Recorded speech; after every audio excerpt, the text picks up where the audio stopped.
Chers téléspectateurs, bonjour, ici Senseur Studio, votre source de connaissances.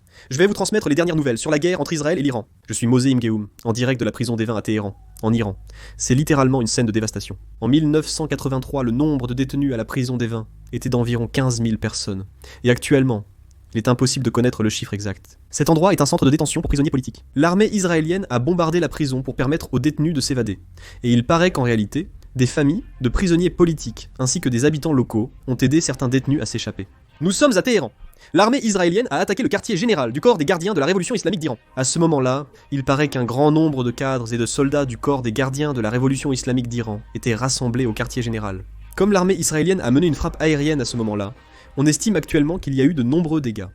L'ampleur exacte des pertes n'a pas encore été confirmée. Le ministre iranien des Affaires étrangères et le président russe Vladimir Poutine se sont rencontrés et ont tenu des pourparlers au Kremlin à Moscou, en Russie. Ils devraient discuter de la situation actuelle au Moyen-Orient. Dès que les résultats de la réunion seront connus, nous vous en informerons immédiatement. Selon les informations locales, une base militaire américaine située à Kazrak, dans la province de Hasakeh, au nord-est de la Syrie, où sont stationnées les forces américaines, aurait été attaquée par des milices pro-iraniennes.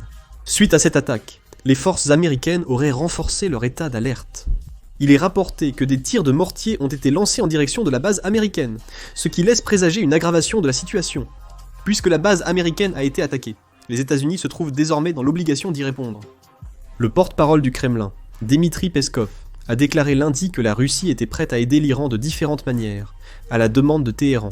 En répondant à une question lors d'un briefing, Peskov a déclaré que tout dépendait de ce dont l'Iran avait besoin. Je vais conclure la vidéo ici. Merci.